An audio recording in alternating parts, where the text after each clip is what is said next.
بسم الله الرحمن الرحيم.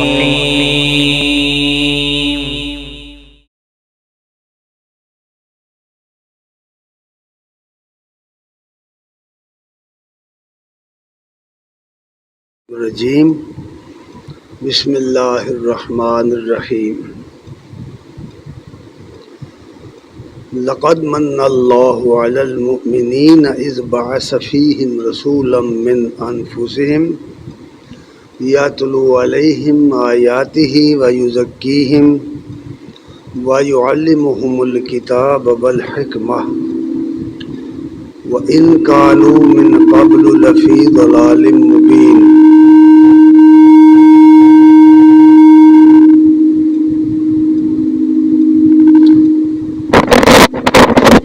وقال النبی صلی اللہ علیہ وآلہ وسلم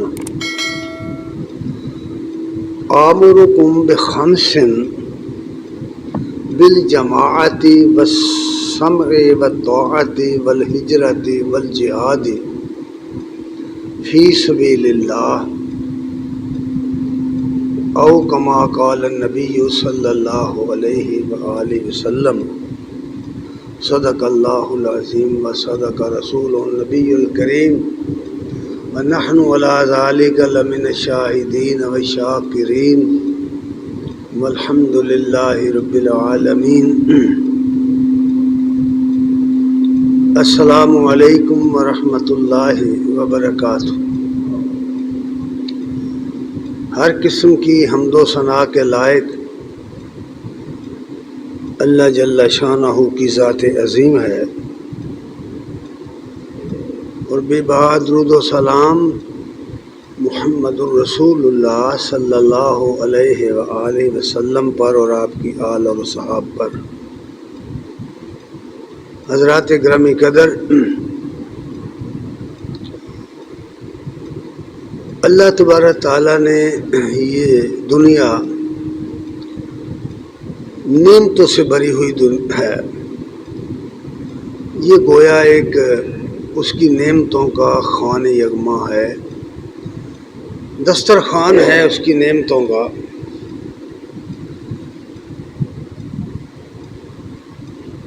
اس میں مادی نعمتیں بھی ہیں اور اس میں غیر مادی میں نعمتیں یعنی مانوی نعمتیں بھی ہیں. اور ان نعمتوں سے ہر شخص، وہ مسلم ہے یا غیر مسلم ہے، یا وہ نیک ہے یا بد ہے، خواہ وہ کوئی ہے، اللہ تعالیٰ کی اس دسترخوان سے فیض یاب ہو رہا ہے، اللہ کی اس نعمتوں سے فائدہ اٹھا رہا ہے. ان نعمتوں سے فائدہ اٹھا کر کوئی اس کا شکر گزار بندہ بن رہا ہے، کوئی نہیں بن رہا. جو لوگ اس کے شکر گزار بندے ہیں ان کا بدلہ آخرت میں انہیں دے گا، اور اس کا وعدہ یہ ہے کہ اس دنیا میں بھی ان کو اپنی نوازشوں سے نوازے گا. اور جو ناشکرے ہیں ان کی نعمتوں میں اس دنیا کے اندر وہ کمی نہیں کرتا، ان کی محنتوں کا پورا بدلہ اس دنیا میں انہیں دیتا ہے. لیکن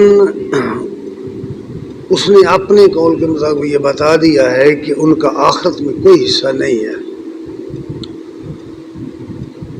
ان نعمتوں کے ساتھ ساتھ سب سے بڑی نعمت جو ہے، سب سے بڑی نعمت وہ نعمت ہدایت ہے. وہ اخلاق کی دنیا میں نعمت ہے.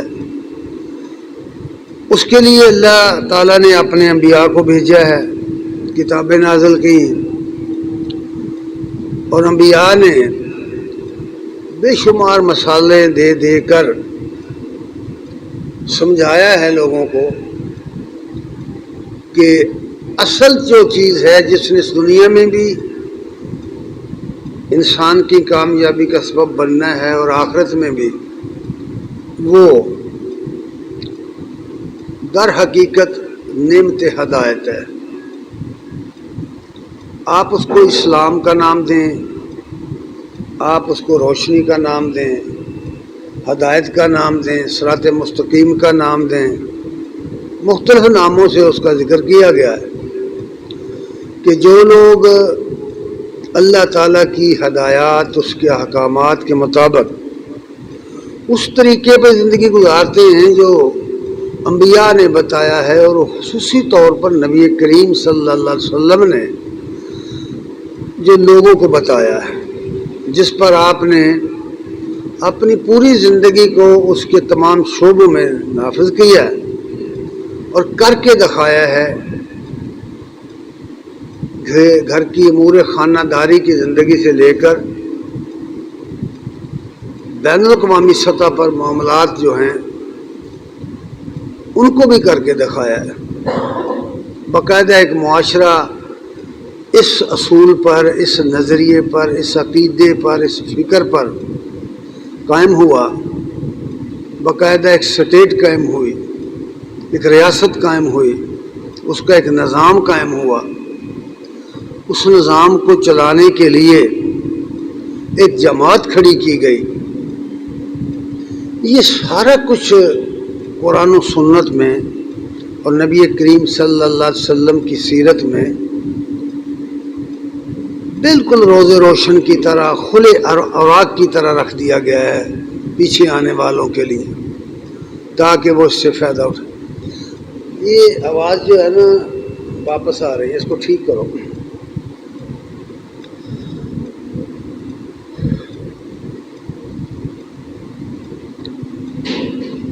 یہی وجہ ہے کہ مادی نعمتوں کے ساتھ ساتھ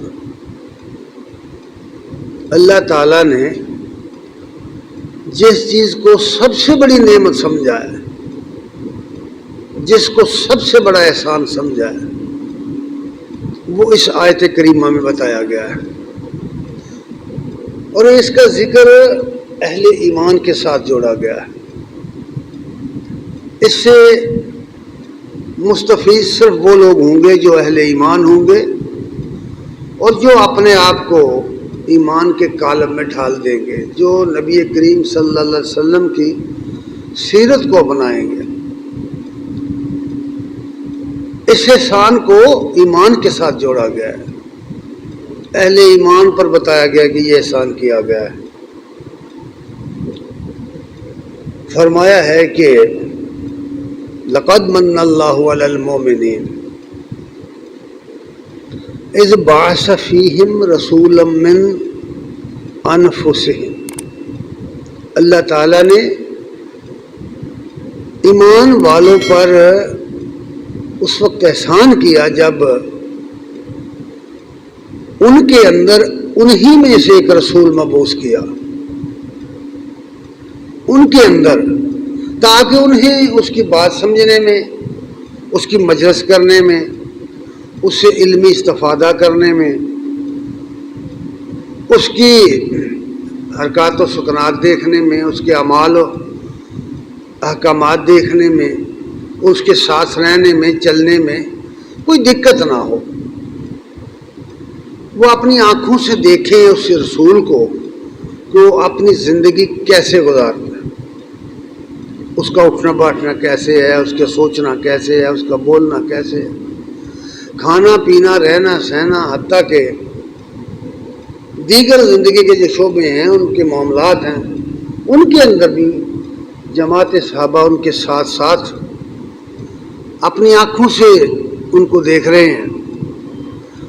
اپنے عمل سے اور قول سے نبی کریم صلی اللہ علیہ وسلم نے اپنے پیچھے آنے والوں، اپنی امت کو وہ منہج مہیا کیا ہے، وہ طریقہ سکھایا ہے جس پر انہوں نے چل کے آنا ہے، اور انہیں یہ بھی بتایا ہے کہ ان کے کرنے کا کام دنیا میں کیا ہے، وہ کون سا کام ہے جو نبی کریم صلی اللہ علیہ وسلم نے کیا ہے، اور اس کے بعد ان لوگوں نے کرنا ہے جو اس پر ایمان لائے ہیں، جو اس کی جماعت بنے ہیں۔ جو کام خود نبی صلی اللہ علیہ وسلم نے کیے انہی کے کرنے کا حکم دیا ہے۔ پچھلے خطبے میں تعمیر انسانیت کے لفظ سے اس کا میں نے آغاز کیا تھا کہ نبی کریم صلی اللہ علیہ وسلم کی بعثت کا بنیادی مقصد انسانیت کی تعمیر ہے، وہ انسان کو انسان بنانا ہے، یا یوں کہہ لیجئے کہ آدمی کو انسان بنانا ہے، اور اس کو حیوانیت سے اٹھا کر اخلاق کے اعلیٰ مرتبے پہ کھڑا کرنا ہے، اور اس کو ایک ایسی امت کا فرد بنانا ہے جو اقوام عالم کے سامنے نمونے کے طور پر سامنے آئے، لوگ اسے دیکھیں، اس کے اعمال کو دیکھیں، اس کی حرکات و سکنات کو دیکھیں، اس کے طرز زندگی کو دیکھیں، تو دیکھ کر سمجھ جائیں کہ یہ ہوتے ہیں مومن، یہ ہوتے ہیں مسلمان۔ تو اس طرح آپ صلی اللہ علیہ وسلم نے اپنی تعلیم سے لوگوں کو وہ تعلیم دی، آپ نے وہ کتاب، بڑی ضخیم کتاب ہے جو جس کے باہر ہدایت نہیں ہے، ہدایت صرف اس کے اندر ہے، ہدایت کو اس میں مرکوز کر دیا گیا ہے۔ ایک جگہ فرمایا والذی ارسل رسولہ بالہدی ودین الحق لیظہرہ علی الدین کلہ وکفی باللہ شہیدا والذین معہ محمد رسول اللہ والذین معہ اشداء علی الکفار رحماء بینہم۔ اس طرح اس جماعت کی پوری تعریف بیان کر دی۔ اللہ وہ ہے جس نے اپنے رسول کو الہدا کے ساتھ یعنی کامل ہدایت کے ساتھ بھیجا ہوا ہے۔ نبی کریم صلی اللہ علیہ وسلم کی سیرت کے باہر آپ نے جو کتاب پیش کی اس کے باہر ہدایت نہیں ہے، ہدایت کو اس میں مرکوز کر دیا گیا ہے۔ اس کے کالم میں ڈھل کر ہدایت ملے گی، اور کالم میں ڈھلنے کا طریقہ یہ ہے کہ نبی کریم صلی اللہ علیہ وسلم کے نقش قدم کو اپنایا جائے۔ اس لیے کہا قل ان کنتم تحبون اللہ فاتبعونی، اگر تم چاہتے ہو اللہ کے محبوب بن جاؤ تو میرے نقش قدم پر آؤ، میرے پیچھے پیچھے آؤ، میری اتباع کرو۔ نبی کی اتباع کے بغیر اللہ کی رضامندی، اللہ کی خوشنودی کا بالکل پتہ نہیں چل سکتا۔ اللہ کس بات پہ راضی ہے، اللہ تعالیٰ کس بات کو پسند کرتے ہیں، یہ نبی صلی اللہ علیہ وسلم کی زندگی سے پتہ چلے گا، آپ کے فرامین سے پتہ چلے گا، آپ کے اعمال سے پتہ چلے گا۔ اس کی بنیاد آپ نے تعلیم پر رکھی ہے، تعلیم کو عام کیا ہے۔ عرب سب لوگ جانتے ہیں کہ عرب ان پڑھ تھے، اکثر کثرت کے ساتھ ان پڑھ تھے، اور جو پڑھے لکھے تھے وہ بھی کوئی بڑے پڑھے لکھے نہیں تھے، عام رسمی طور پر جو لوگ اپنے معاشرے میں تھوڑا بہت لکھنا پڑھنا جانتے تھے ان کی اکثریت ان پڑھ تھی، اور تہذیب نام کی کوئی چیز ان کے اندر نہیں تھی۔ دنیا کے غیر مہذب معاشرے اگر دیکھے جائیں تو وہ ان میں سے ایک معاشرہ تھا۔ نبی کریم صلی اللہ علیہ وسلم نے اپنی تعلیم سے یعنی قرآن کی تعلیم سے اور اپنے عمل سے ان کو تعلیم بھی دی اور ان کو دانائی سکھائی، حکمت سکھا دی، انہیں دانش مندی سکھا دی، اور جتنی خرابیاں ان کے اندر اخلاقی تھیں، برائیاں، ان کو دور کر دیا۔ تزکیہ نفس جس کو کہتے ہیں، اس کے لیے کہیں باہر جانے کی ضرورت نہیں ہے، کسی پیبند کاری کی اسلام کو ضرورت نہیں ہے۔ اسلام نے وہ تمام ہدایات دی ہوئی جن سے ایک انسان جو ہے اگر وہ چاہے، اگر وہ جد و جہد کرے، اگر وہ کوشش کرے، اگر وہ اپنے آپ کو سنوارنے کی کوشش کرے تو اسے ایک بہترین انسان بنانے کا سارا سامان اس کے اندر موجود ہے۔ اس لیے یہ بات کہی گئی کہ انہیں تعلیم دی، یاتلو علیہم آیاتی، آیات قرآنی ان کے سامنے پڑھی گئی۔ آج بھی قرآن پڑھیے، جب آدمی قرآن پڑھے تو اس کے اندر یہ اشتیاق پیدا ہونا چاہیے کہ اس کا مطلب کیا ہے، مفہوم کیا ہے۔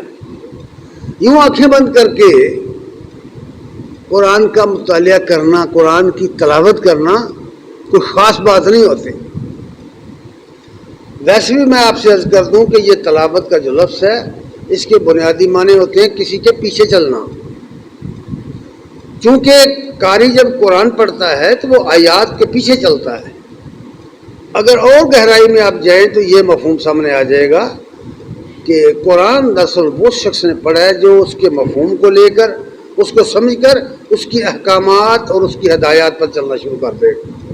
دراصل وہ اس کے پیچھے چلے گا، ورنہ کچھ فائدہ نہیں ہوگا اسے. اس لیے تلاوت آیات اور پھر تزکیہ نفس.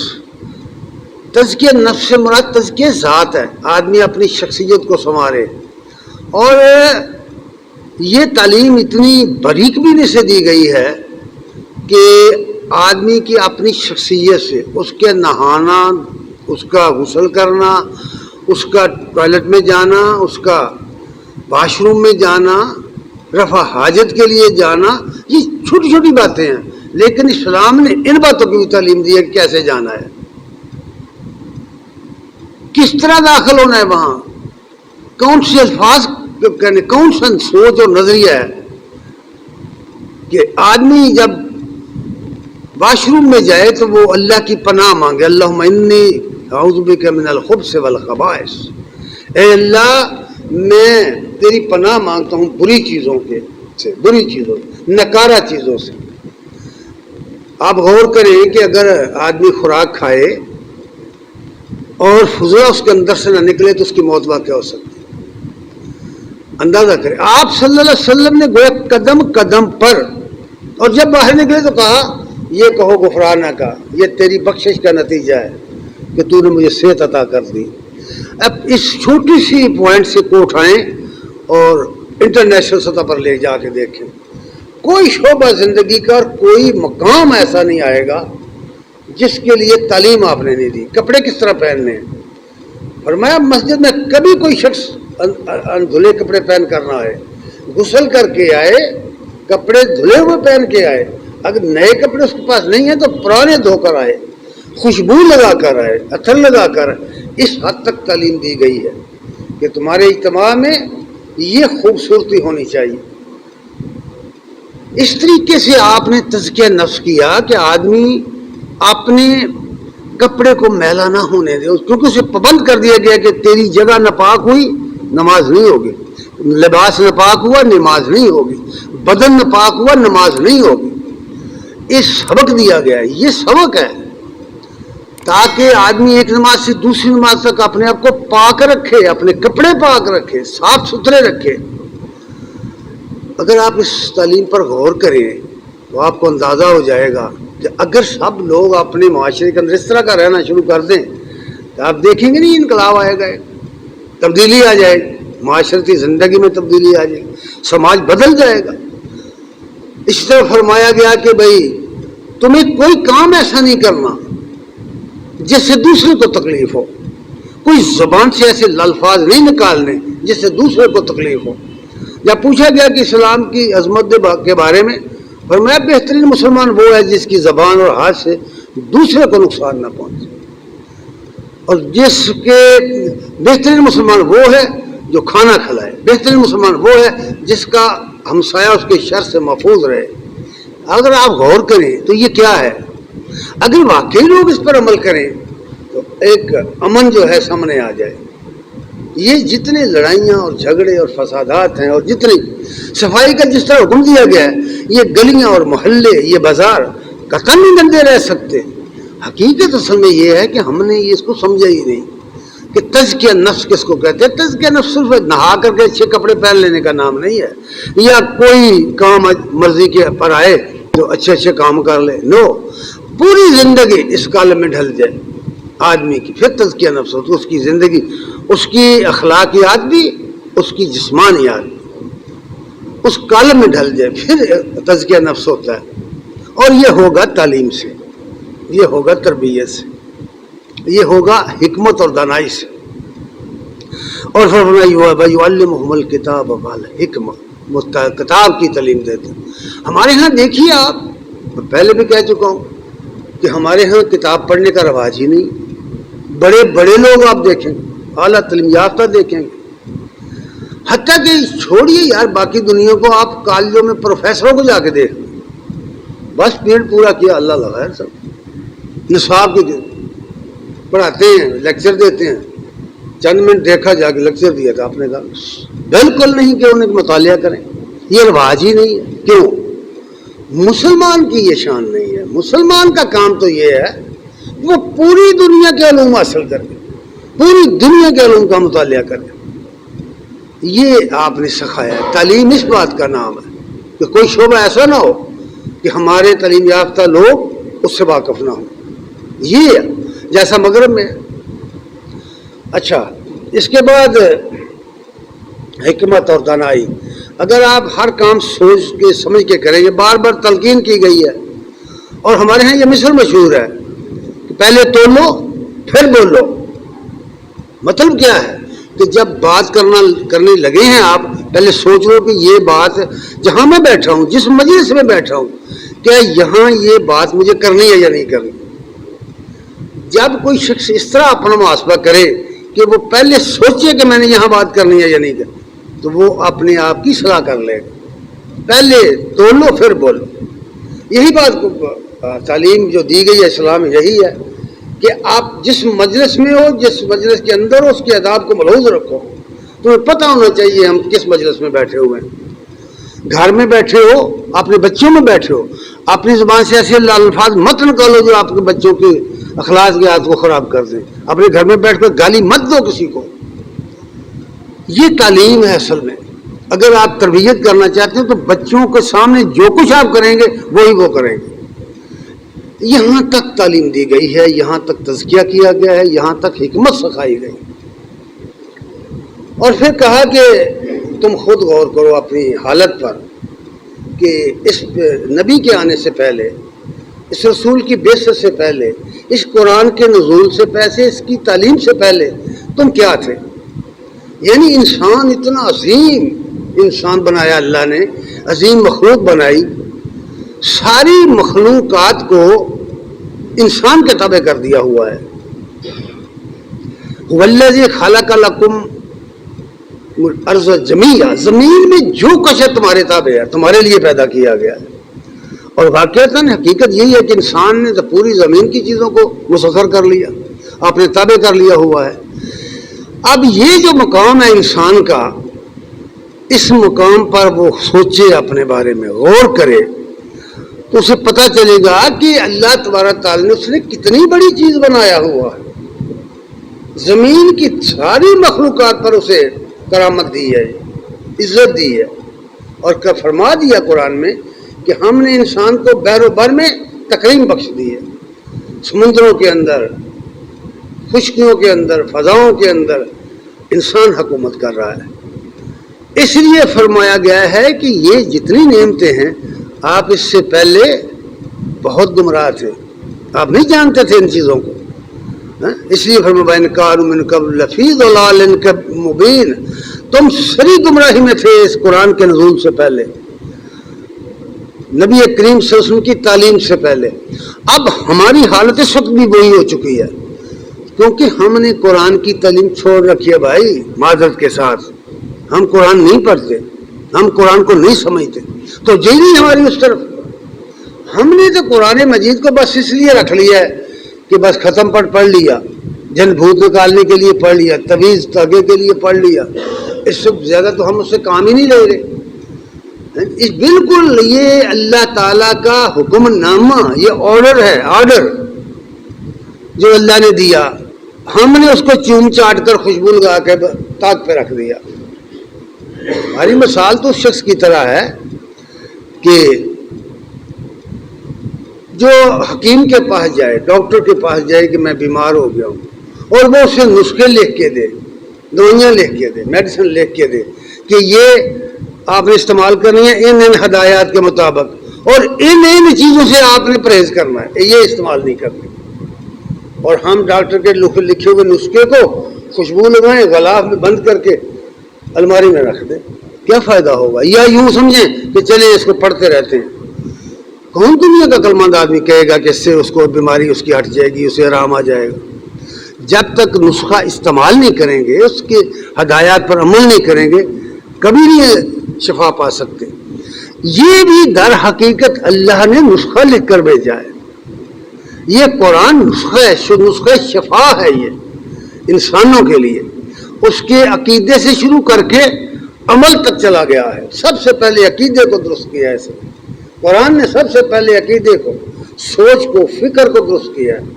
سوچ اور فکر جب تک درست نہ ہو آدمی سیدھی طرح سے اپنی زندگی نہیں گزار سکتا، صحیح عمل نہیں کر سکتا. کیونکہ جو اس کی سوچ ہے، جو اس کی فکر ہے، وہ اس کا ظہور اس کے اعمال کے ذریعے ہوتا ہے. آپ عمل کرتے کسی شخص کو دیکھیں تو تجزیہ کر کے دیکھیں گے تو آپ کو پتہ چل جائے گا کہ اس آدمی کی سوچ درست نہیں ہے، اس کا عقیدہ درست نہیں ہے، یہ تب کر رہا ہے. اگر اس کا عقیدہ بدل جائے، آپ دیکھتے نہیں کہ عربوں کے کیا حال تھا. وہ سفر میں جاتے تھے مکے سے تو انہیں یہ خبر سما گیا تھا کہ حرم کی سرزمین کے پتھر بھی مبارک ہیں، تو وہ ایک خوبصورت سا پتھر اپنے ساتھ رکھ لیتے تھے اور جہاں جاتے تھے وہاں سجدے کرتے تھے اس کو. یہ ان کی جہالت کی انتہا تھی. پھر جب انہیں یہ تعلیم ملی اپنے ہاتھوں سے انہوں نے پتھر توڑ دیے، انہوں نے بت توڑ دیے. کیوں کیا ایسا؟ فکر بدلی، سوچ بدلی، عمل بدل گیا. اس لیے قرآن مجید سب سے زیادہ زور فکر کو بدلنے، عقیدے کو بدلنے پر لگاتا ہے. آپ مکی صورتوں کا مطالعہ کر کے دیکھیں، پوری مکی صورتوں، آپ حیران ہو جائیں گے. مدنی صورتیں بہت کم ہیں، مکی صورتیں زیادہ ہیں. اور ان صورتوں کے اندر جتنے مضامین آئے وہ توحید پر ہیں، آخرت پر ہیں، انسانی کی شخصیات پر ہیں، اخلاقیات پر ہیں، قرآن کی عظمت پر ہیں، نبی کریم صلی اللہ علیہ وسلم کی حقانیت پر ہیں، نبی صلی اللہ علیہ وسلم کی عظمت پر ہیں، سوچ پر ہیں. سوچ بدلی ہے ساری. 13 سال آپ نے وہ خطبے سنائے لوگوں کو اور ان کی سوچ بدلی. جب سوچ بدلی، سوچ کے ساتھ ہی زندگی بدل گئی. ان کا اٹھنا بیٹھنا بدل گیا، چلنا پھرنا بدل گیا، کرنا کرانا بدل گیا، کھانا پینا بدل گیا. عرب ایسے لوگ تھے، لوگ کہتے ہیں کہ یورپ کا معاشرہ بڑا اوپن معاشرہ ہے. عرب تو ان سے کہیں آگے تھے. عرب کے لوگ اتنے اس طرح کے نہیں ہیں، یورپ کے نہیں ہیں اس مقام پر پہنچے. بے شک آج بھی ان کے پارکوں میں، ساحلوں پر ننگ دھنگ پھرتے ہیں لوگ، لیکن عرب کیا کم تھے کہ حرم کا طواف ننگے ہو کر کرتے ہیں. قرآن کی گواہی موجود ہے. حرم کا طواف دن کے وقت مرد ننگے ہو کر اور رات کے وقت عورتیں ننگی ہو کر کرتی تھی. اتنی جہالت. سورہ اعراف کے اندر پورا مضمون آیا. تو اس حوالے سے پہلی بات یہ کہ عقیدے سے اس اصلاح کی ابتدا کی گئی ہے، عقیدے سے. اب ظاہر بات ہے کہ اگر ایک آدمی کا عقیدہ درست ہو گیا، پھر دوسرے کا، پھر تیسرے کا، پھر چوتھے کا. آپ کبھی غور کیا آپ نے کہ یہ کیسے ممکن ہے کہ ایک عقیدے کے لوگ، ایک فکر کے حامل لوگ وہ متفرق ہوں، وہ علیحدہ علیحدہ ہوں، ان کا کوئی پلیٹ فارم ہی نہ ہو، ان کی کوئی تنظیم ہی نہ ہو، ان کی کوئی جمعیت ہی نہ ہو. نتیجہ یہ نکلا ہے کہ جب مسلمانوں کی سوچ بدلی، ان کی جمعیت ٹوٹ گئی، ان کا پلیٹ فارم نہیں رہا کوئی ایک. آج دنیا میں تفرقہ بازی کی جو وجہ بنی ہے، بڑی اہم وجہ، وہ یہ ہے کہ مسلمان کو ایک پلیٹ فارم نہیں رہا. کیوں؟ ان کی سوچ کے اندر اختلاف پیدا ہوا، افتراق پیدا ہوا، گروہ بندیاں پیدا ہو گئی، فرقے بن گئے، اور انہیں نہیں سمجھ آئی کہ اس فرقے کی کوئی حقیقت نہیں، اصل اسلام ہے. اللہ تعالیٰ نے تو قرآن میں کہا نا، اور کہا کیا؟ 2 باتیں کہی ہیں. یا ایھا الذین آمنوا اتقوا اللہ حق تقاتہ ولا تموتن الا وانتم مسلمون. اے لوگو جو ایمان لائے ہو، تقوی اختیار کرو. تقوی کا بنیادی مطلب یہ ہوتا ہے کہ اللہ کی نافرمانی سے بچنے کی کوشش کرو. کسی دنیا کے اندر کسی پوائنٹ پر، کسی قدم پر نافرمانی نہ ہونے پائے. اللہ کی نافرمانی کرنے سے بچو جیسا کہ بچنے کا حق ہے. اگر یہ خیال راسخ ہو جائے دل میں کہ اس کام کو کرنے سے پہلے سوچے آدمی کہ میرے رب کا کیا حکم ہے، ممانعت کا حکم ہے، کرنے کی اجازت ہے، اگر وہ اس طرح کام کرنا شروع کر دے تو اس کی زندگی کے اندر، اس کے دل میں تقوی کی چوکی بیٹھ جائے گی. انسان ایسی مخلوق ہے، یاد رکھنا، دنیا کی کوئی طاقت، دنیا کی کوئی پولیس، دنیا کی کوئی فوج اگر انسان برائی کرنے پہ آ جائے اسے روک نہیں سکتی. بالکل نہیں روک سکتے, کوئی قوت نہیں روک سکتی, جتنے چاہیں آپ اس کی جاسوسی کر لیں, انسان نہیں قابو آئے گا. ایک چیز ہے جو اس کو روکتی ہے, اور وہ ہے تقوی کی چوکی جو اس کے دل میں بڑھ جائے. یہی وجہ تھی نا, بھائی صحابہ آئے آ کے کہا یا رسول اللہ مجھ سے گناہ ہو گیا, مجھے پاک کر دیجیے. کسی نے دیکھا نہیں, کسی نے پوچھا نہیں. عمر رضی اللہ تعالیٰ کہتے ہیں کہ بھائی نہ بتاؤ, پیچھے ہٹ جاؤ, اللہ نے پردہ رکھا ہے, رہنے دو. انہوں نے کہا نہیں, میری ضمیر مجھے نہیں بیٹھنے دیتا, میرے ضمیر نہیں مجھے بیٹھنے دیتا, میں گناہ کر بیٹھا ہوں. نبی کریم صلی اللہ علیہ وسلم کے پاس حاضر ہوتے, کہا مجھ سے گناہ ہو گیا ہے یا رسول اللہ, مجھے پاک کر دیجئے. اور پتہ ہے کہ بڑی سزا سخت ہے, پتہ ہے اس کو سزا بڑی سخت ہے, اس نے برداشت کی. یہاں یہ کہنے کا مطلب یہ ہے کہ جب تقوی کی چوکی دل میں بیٹھ جائے, اللہ سے ڈرنے کا تصور قائم ہو جائے, عقیدہ یہ قائم ہو جائے, تب اگلا کام ہوگا. اگلا کون سا ہے؟ وَلَا تَمُوتُنَّ إِلَّا وَأَنْتُم مُّسْلِمُونَ. تمہیں اسلام کی حالت میں موت آنی چاہیے. مسلمان کے سیے سے دنیا میں سے جاؤ, مسلمان کے سیے سے دنیا میں جیو. وَسَمَّاكُم مُّسْلِمِينَ مِن قَبْلُ هَٰذَا. اللہ نے تمہارا نام پہلے بھی مسلمان رکھا تھا, پہلے انبیاء کی جماعتوں کا, اور تمہارا نام بھی اس قرآن میں مسلمان رکھا. ہم نے جب اس کو چھوڑ دیا, وہ پلیٹ فارم گنوا بیٹھے. جب پلیٹ فارم گنوا بیٹھے اور اس رسی کو ہم نے چھوڑ دیا جس کو حکم دیا گیا تھا, فَاعْتَصِمُوا بِحَبْلِ اللَّهِ جَمِيعًا وَلَا تَفَرَّقُوا, اکٹھے ہو کر اس رسی کو پکڑ لو جو اللہ نے آسمان سے اتاری ہے, یعنی قرآن. تفرقہ مت کرو. ایک اختلاف ہوتا ہے, ایک نزاع ہوتا ہے. اختلاف کی کوئی بات نہیں, اختلاف سے نہ ڈرو. یہ دنیا اختلاف سے بھری پئی ہے بھائی. دیکھیے دن روشن ہے, رات تاریک ہے. اس زمین پر باہر نکل کر دیکھیے فصلات کو, ہر فصل دوسرے سے مختلف ہے. انسانوں کو دیکھیے, ہر آدمی کا قد مختلف ہے, ہر آدمی کا رنگ مختلف ہے, ہر آدمی کا لہجہ مختلف ہے, ہر آدمی کی زبان مختلف ہے. پھر قوموں پر جائیے, یہاں تو ہر طرف اختلاف ہی اختلاف ہے. پھر اس اختلاف کے باوجود اس کائنات کے پورے نظام میں تطابق کیوں ہے, موافقت کیوں ہے؟ یہ مختلف چیزیں کس طرح مل کے چل رہی ہیں؟ یہ تب چل رہی ہیں کہ یہ اپنے خالق کی اطاعت کر رہے ہیں, جو ان کے لیے نظام بنا دیا گیا ہے, جو زیادہ بنایا گیا, جس کی پابندی کر رہے ہیں. ہم بھی اختلاف کر سکتے ہیں, آپ کی سوچ اور میری اور, یہ ہو سکتا ہے, لیکن نزاع کا حکم نہیں ہے, لڑنے بیلنے کا حکم نہیں ہے, برداشت کرنے کا حکم ہے.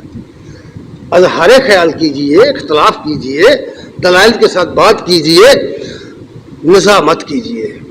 تفرقہ اس کا نام ہے, اس لیے اس سے منع کر دیا گیا. تو نبی کریم صلی اللہ علیہ وسلم نے ان لوگوں کو جنہوں نے وہ دین قبول کیا تھا, جنہوں نے وہ سوچ اور فکر قبول کی تھی, ان کو منتشر نہیں چھوڑا. دنیا کے اندر کوئی قوم کامیاب نہیں ہو سکتی, کوئی گروہ کامیاب نہیں ہو سکتا, چاہے اس کا کتنا اچھا عقیدہ ہو, چاہے وہ کوئی کتنی اچھی باتیں کرتا ہو, چاہے وہ کتنے اچھے خطبے دیتا ہو, چاہے لوگ کتنی اچھی گفتگو کرتے ہوں, اگر ان کے اندر نظم و ضبط نہیں ہے, اپنے عقیدے کے ساتھ وہ جڑے ہوئے نہیں ہیں, وہ سمجھے نہیں ہیں کہ جتنے ہم عقیدہ, ہم مسلک لوگ ہیں, وہ ایک پلیٹ فارم پر جمع نہیں ہوتے, وہ کوئی کارنامہ دنیا میں انجام نہیں دے سکتے, کچھ بھی نہیں کر سکتے. یاد رکھیے یہ بات. نبی کریم صلی اللہ علیہ وسلم نے انہیں ایک پلیٹ فارم دیا تھا جس پر وہ جمع ہو گئے تھے. اس پلیٹ فارم کی بنیاد لا الہ الا اللہ کو قرار دیا گیا تھا. لا الہ الا اللہ اور محمد الرسول اللہ, یہ اصل بات ہے. بس اس سے مت ہٹیے. آج تم قوم کو دیکھو, اس امت کو دیکھو, جس فرقے کو تم دیکھو گے وہ سب کے سب فرقے قبلے کی طرف منہ کر کے نماز پڑھتے ہیں. کیا یہ حقیقت نہیں ہے؟ اب بتائیے مجھے کہ قرآن کی تعلیم نے تو انہیں ان کا رخ سیدھا کیا ہوا ہے, لیکن جب وہ اس نماز سے نکلتے ہیں پھر تفرقہ بازی, پھر گروہبندی کا شکار کیوں ہو گئے؟ انہیں دراصل اللہ کی کتاب کی سمجھ نہیں آئی, اللہ کی کتاب نہیں پڑھی انہوں نے, انہیں نبی کریم صلی اللہ علیہ وسلم کی تعلیم کی سمجھ نہیں آئی. نبی کریم صلی اللہ علیہ وسلم نے لوگوں کو حکم دیا تھا, حکم یہ دیا تھا, ان الحارث الاشعری قال قال رسول اللہ صلی اللہ علیہ وسلم،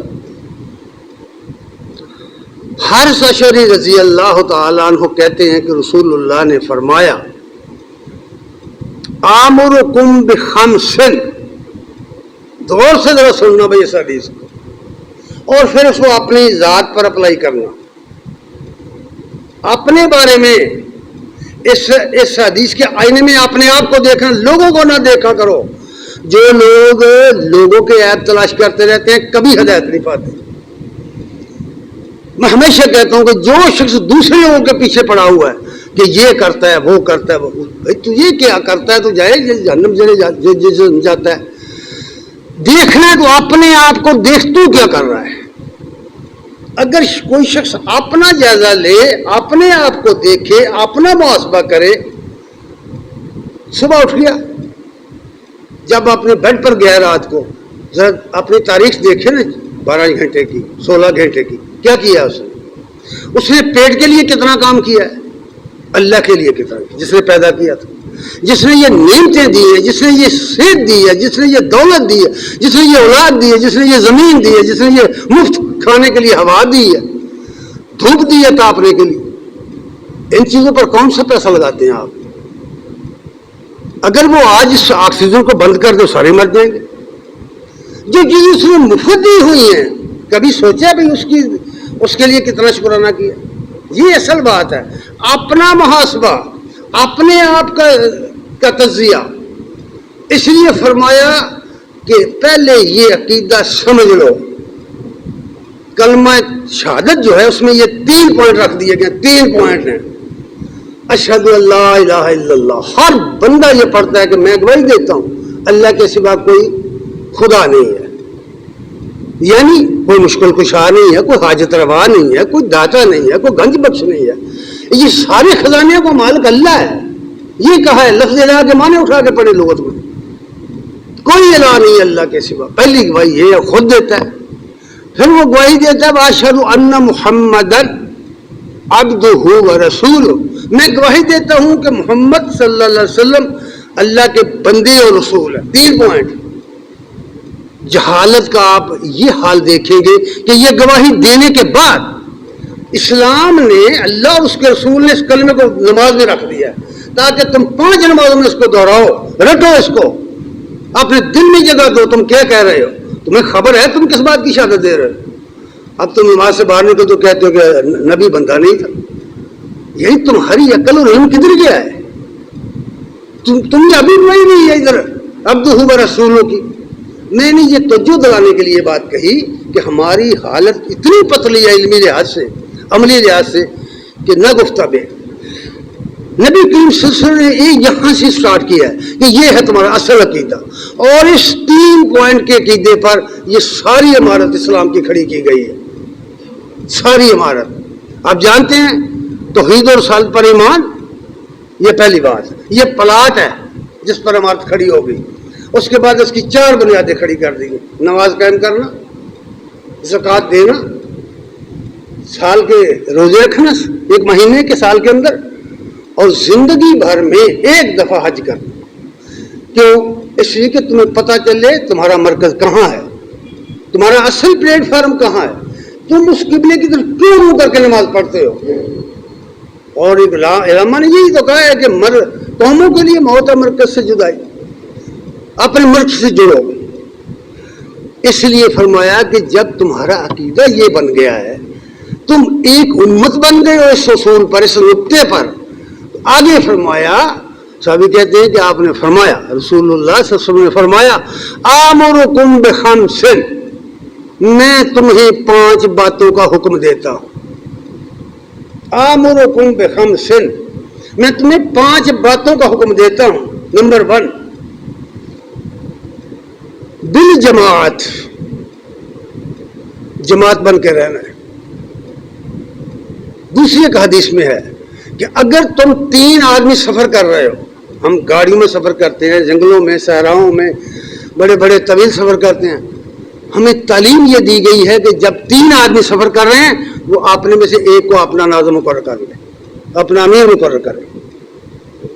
بغیر اس نظم کے سفر کرنا نبی صلی اللہ علیہ وسلم نے حرام قرار دیا ہوا ہے، کیونکہ مسلمانوں کی تنظیم ٹوٹی، ان کی خلافت کا پلیٹ فارم ٹوٹا، اس کا نتیجہ یہ ہوا کہ پوری دنیا کے مسلمان بکھر گئے، کوئی ان کا پلیٹ فارم نہیں رہا، کوئی ان کا کنٹرول کرنے والا نہیں رہا، کوئی اسے دیکھنے والا نہیں رہا۔ نتیجہ آپ کے سامنے، آپ اٹھائیں اخبارات پڑھیں، اٹھائیں نیٹ دیکھیں، آپ سنتے ہیں نا، میڈیا سنتے ہیں، میڈیا کو دیکھیں، دنیا کی قومیں کس طرح ابھر کے آئی ہیں مسلمانوں پر۔ اور فرمایا تھا آپ نے کہ ایک زمانہ آئے گا کہ دنیا کی قومیں تمہارے اوپر جھپٹ پڑیں گی۔ لوگوں نے پوچھا ایسے جھپٹ پڑیں گی؟ مثال بڑی کمال کی دی ہوئی ہے آپ نے، ایسے جھپٹ پڑیں گی جیسے بھوکے کھانے پر جھپٹتے ہیں۔ اور یقین مانیے، آپ کسی ولیمے میں جا کے دیکھیں اس قوم کا حال، کسی آدمی کی اصل فطرت دیکھیں گے تو اس کو کھانے میں دیکھو وہ کیا کر رہا ہے، یقین مانیے آپ کو سمجھ آ جائے گی کہ یار اتنی تنزلی اس قوم کے اندر آ گئی ہے کہ چند لقموں کے لیے یہ آپ اگلے کے کپڑے پھاڑ دیتے۔ یہ حالت کسی جگہ دیکھیں، میں نے جو باتیں گی آزما کے دیکھیں ان کو۔ فرمایا یہ تمہارے اوپر اس طرح قومیں جھپٹیں گی جس طرح بھوکے دسترخوان پر جھپٹتے ہیں۔ یہ ہم حالت دیکھ چکے اپنے، شریف آدمی تو وہاں کھانا نہیں کھا سکتا۔ آج وہ قومیں ہمارے اوپر جھپٹ چکی ہیں۔ چھوٹا سا ملک ہے اسرائیل، چھوٹا سا ملک، اپنے رقبے کے لحاظ سے، اپنی آبادی کے لحاظ سے پوری دنیا میں ہمارے ڈسٹرکٹ کی آبادی زیادہ ہے ان سے۔ پوری دنیا میں سب سے کم آبادی والا ملک، کم آبادی والی قوم یہود ہیں، لیکن انہوں نے سارے عربوں کو نکیل ڈال رکھی ہے، سارے مسلمانوں کی ایسی تیسی کر رکھی ہے۔ کوئی دنیا کے اندر تم ایٹمی طاقت ہو، دنیا کے اندر تمہاری 57 آزاد ریاستیں ہیں، کسی کی ہمت ہے انڈیا کے اندر جو ہونے والے ظلم کو روک سکے؟ کسی کی ہمت ہے فلسطین کے اندر ہونے والے ظلم کو روک سکے؟ کیوں؟ دراصل ہم وہ نہیں ہیں جو ہم سمجھے بیٹھے ہیں۔ اللہ تعالی، اللہ خدا مردوں کا خدا نہیں ہے، یاد رکھنا، خدا زندہ زندوں کا خدا ہے۔ وہ انہی کی مدد کرتا ہے جو خود اپنی مدد آپ کرتے ہیں۔ اس لیے آپ نے فرمایا آمرکم بخمس بالجماع، اپنی جمعیت کو نہ ٹوٹنے دینا۔ تمہارا ایک خدا، تمہارا ایک رسول، تمہارا ایک قبلہ، تمہاری ایک کتاب، تمہاری ایک تعلیم، پھر کیا وجہ ہے کہ تم جدا ہو گئے ہو؟ اس لیے کہ ہمیں اپنی شناخت نہیں رہی، مسلمان کو اپنی شناخت نہیں رہی۔ فرمایا جماعت بن کے رہنا، جماعت بن کے رہنا۔ جہاں جماعت نہیں، یقین مانیے وہ اس طرح وہ مجمع اس طرح ہوتا ہے جیسے بھیڑیں اکٹھی کی ہوئی ہوں، وہ بھیڑوں کا مجمع ہے، انسانوں کا نہیں ہے، مسلمانوں کا نہیں ہے۔ آپ ناراض نہ ہو جائیں کہیں یہ ہم نے اتنی کڑوی باتیں آج کر دیں، حقیقت یہ ہے وہ بھیڑوں کا مجمع ہے وہ، اور ایسی بھیڑوں کو بھیڑیے کھا جایا کرتے ہیں۔ اس لیے فرمایا نمبر 1 بالجماع۔ دوسری بات بس سمجھ اپنے جو تمہارے لیڈر منتخب ہو جائیں، جو تمہارے امیر بنے، میں ان لیڈروں کی بات نہیں کر رہا، سیاستدانوں کی، یہ تو سب کے سب ایسے، ان میں سے کوئی ایک آدمی ایسا نہیں ہے، پورے عالم اسلام ایک آدمی ایسا نہیں ہے حکمرانوں میں کہ جو قابل تقلید ہو۔ دعوے سے کہہ رہا ہوں تو آپ کے سامنے تو دکھاؤ مجھے کوئی آدمی میں سے۔ نبی کریم صلی اللہ علیہ وسلم نے فرمایا ایک زمانہ آئے گا کہ عرب کے اندر بت پوجا ہوگی۔ کیا تم جانتے نہیں کہ یہ سعودیہ کے اندر، متحدہ عرب امارات کے اندر بتوں کے مندر بنائے گئے؟ نہیں جانتے آپ؟ تم جانتے نہیں کہ اسلام آباد کے اندر بتوں کا، ہندوؤں کا مندر بنایا گیا، مسجد گرا کر کتنا فتنہ اٹھا تھا اس وقت۔ یہ تو نبی کریم نے، میرے پیارے رسول نے یہ باتیں فرمائی ہوئی، تمہاری حالت یہ ہو جائے گی۔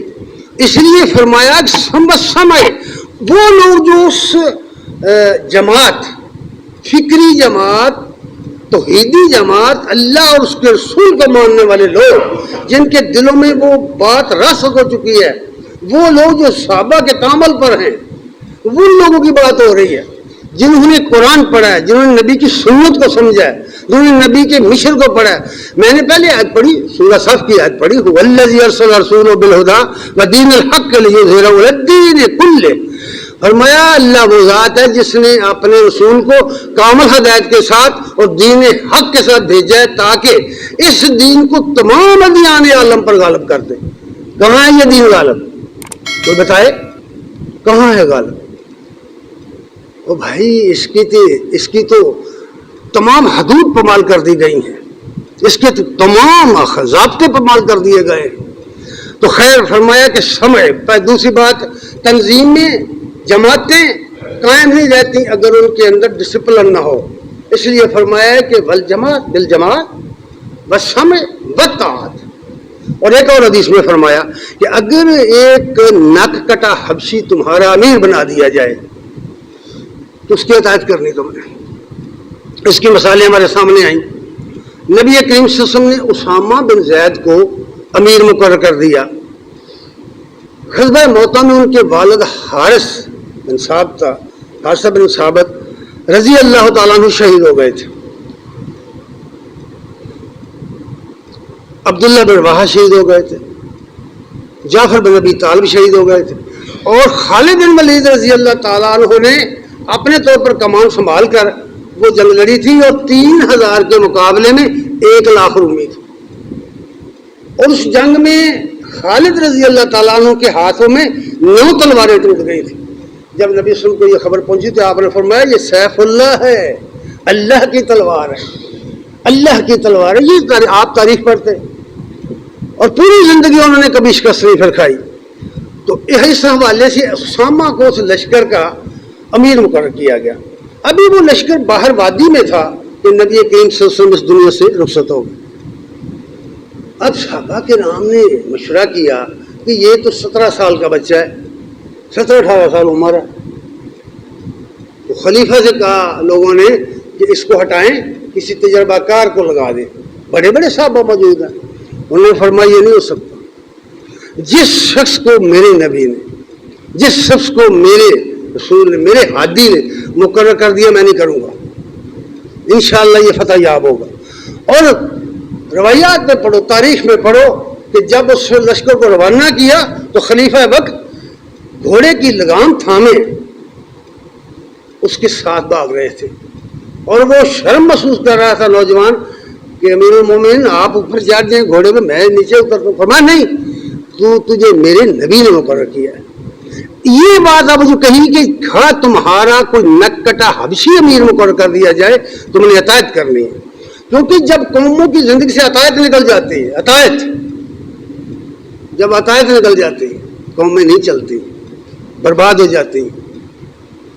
اس پر زیادہ بات کرنے کی مجھے ضرورت نہیں ہے. یہ عجیب بات ہے کہ پوری مسلمان امت کا حال کیا ہو گیا ہے. پھر فرمایا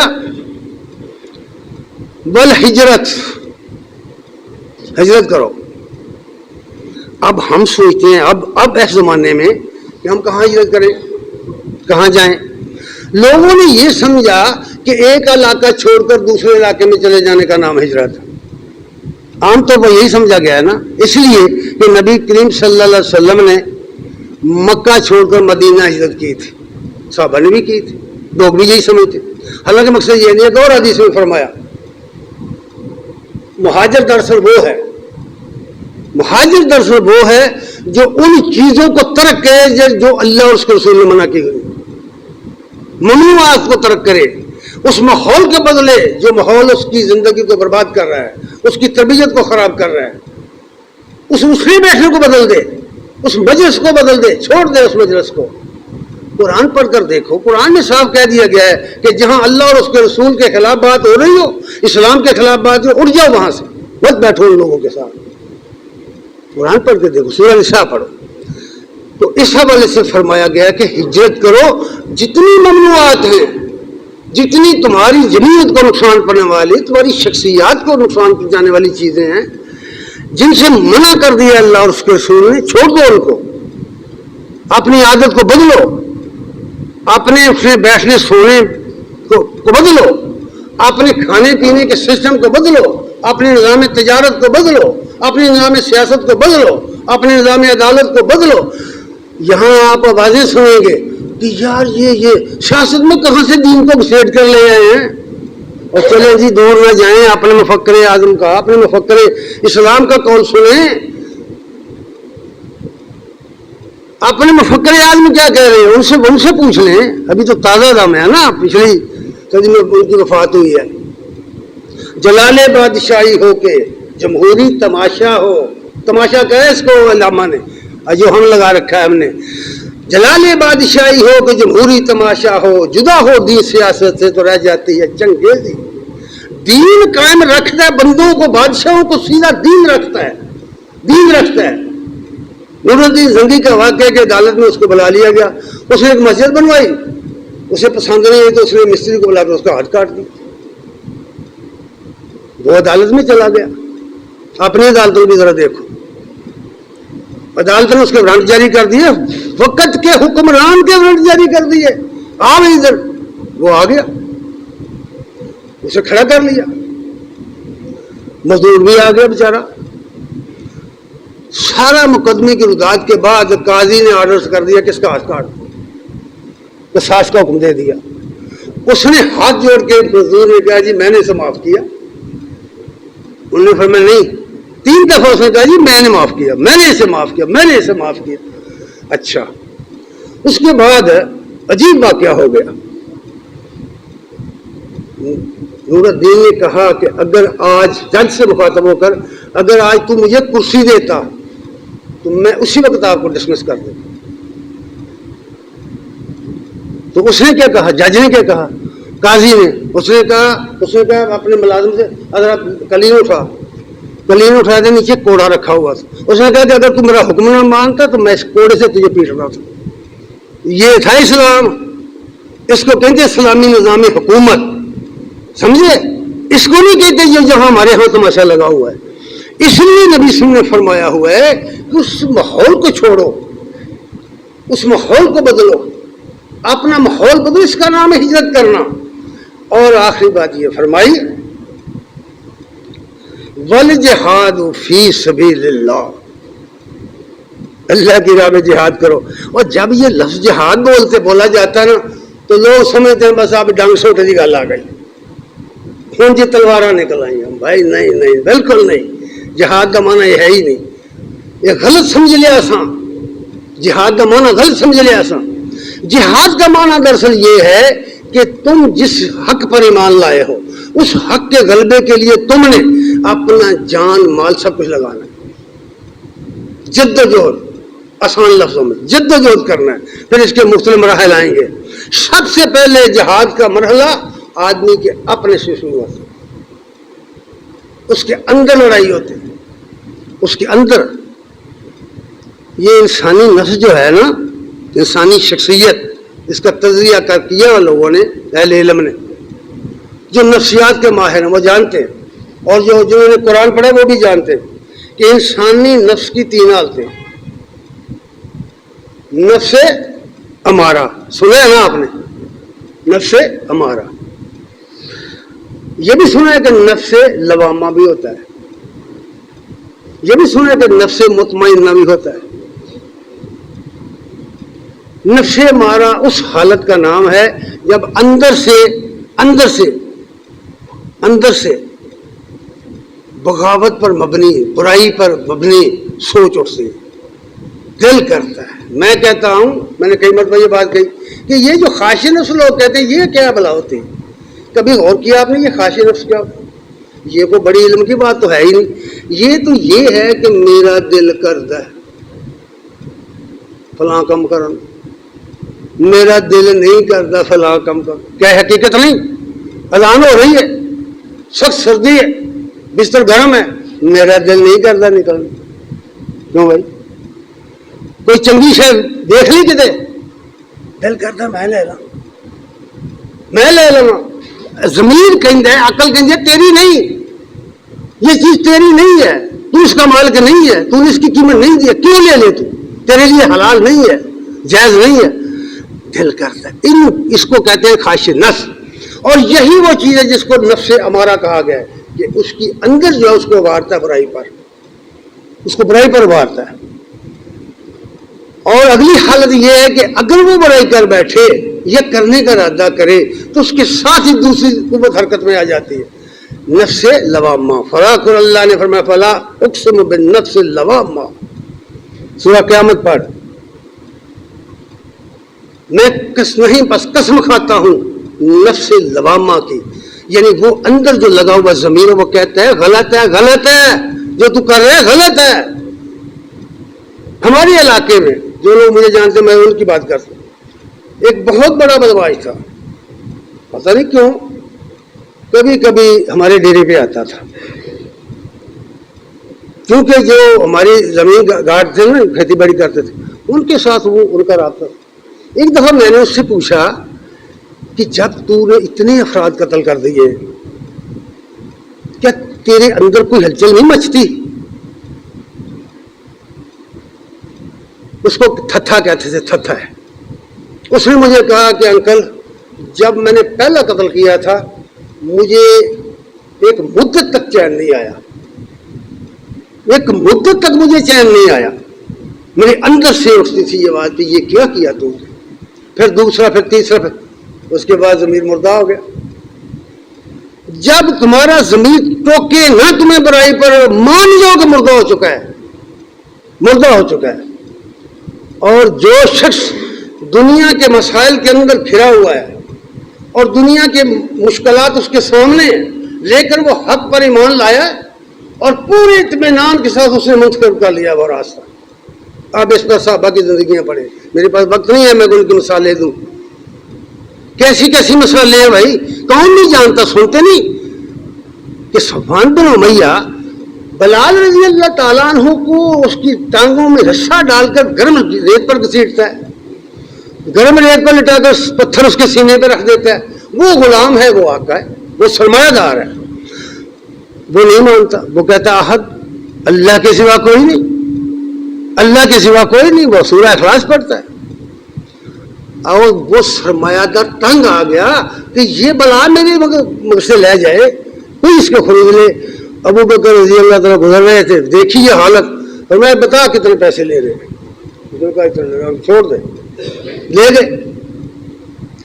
اس کو کہتے ہیں اطمینان قلب، جم کے بندے کا دل کھڑا ہو گیا، میں حق پر، مجھے حق کی سمجھ آ گئی، اللہ رسول کی تعلیم کی سمجھ آ گئی، مجھے اس عقیدے کی سمجھ آئی جو قرآن و سنت میں ہے، جو رسول اللہ صلی اللہ علیہ وسلم نے اس قوم کو دیا تھا۔ اس قوم کو ایک بات کہی تھی کہ صرف ایک بات مانو تم دنیا کے حکمران بن جاؤ، انہوں نے کہا ہے ہم تو اس کی 20 باتیں ماننے کے لیے تیار ہیں۔ صاف لکھے تو بکاتے اپنے ساتھ میں کہ ابو جہل نے کہا جی اسی اس طرح کی باتیں ہم 20 ماننے کے لیے تیار۔ فرمایا قولوا لا الہ الا اللہ، مانو کہ اللہ کے سوا کوئی نہیں۔ یہ ہے توحید کی تعلیم، وحدانیت کی تعلیم۔ جب اللہ واحد پر بندے کا ایمان آتا ہے تو اس کا یہ یقین پیدا ہو جاتا ہے کہ جتنی میری مشکلات ہیں میرا اللہ اس کے لیے اسباب پیدا کرے گا، میرے دشمنوں میں میری مدد کرے گا، اس کا یقین ہوتا ہے۔ یہی وجہ ہے کہ بھائی 313,000 پر غالب آتے ہیں، یہی وجہ ہے کہ 3,000 1 لاکھ پر غالب آتے ہیں، ایمان کی طاقت۔ یہی وجہ ہے کہ 2 سپر پاور کو ملیا میٹ کر دیا افغانوں نے دراصل نہیں کیا، مجاہدین افغان تو 3.5 لاکھ فوج خلاف ان کے لڑ رہی تھی۔ کدھر ہیں وہ لوگ؟ فرمائیے یہ سپر پاوریں کدھر ہیں تم کہتے ہو؟ میں ایک دن سن رہا تھا وزیر دفاع برطانیہ کی کہ کیس تو سنی میں نے، اس نے کہا کوئی حق نہیں امریکہ کو سپریم پاور کہنے کا، وہ سپریم پاور نہیں رہا۔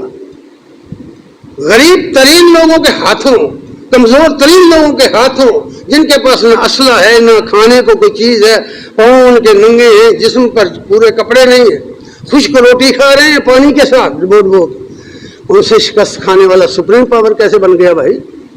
ایمان لڑتا ہے، ایمان۔ تو فرمایا کہ جہاد فی سبیل اللہ، اور اس لیے فرمایا یا ایھا الذین آمنوا هل ادلکم علی تجارۃ تنجیکم من عذاب علیم، اے لوگوں جو ایمان لائے ہو کیا میں تمہیں ایک ایسی تجارت بتا دوں جو تمہیں عذاب علیم سے بچائے؟ تؤمنون باللہ ورسولہ وتجاہدون فی سبیل اللہ باموالکم وانفسکم، جاؤ اللہ پر ایمان لاؤ، اس کے رسول کنہیں کہا جا رہا ہے؟ مسلمانوں کو۔ ایمان والوں کو کہا جا رہا ہے ایمان لاؤ. اور بھائی ایسی ہم لوگ جو ہیں نا ہمیں غلطی ہو گئی ہے کہ ہم مسلمان ہیں, غلطی لگی ہوئی ہے ہمیں کہ مومن نہ قرآن نہیں مانتا. قرآن کہتا ہے یا ایھا الذین آمنوا آمنوا باللہ ورسول, اے ایمان والو اللہ اور اس کے رسول پر ایمان لاؤ. کیا مطلب؟ اس کالم میں ڈھلو, اپنے آپ کو اس کالم میں ڈھالو. تو اس لیے فرمایا جہاد فی سبیل اللہ.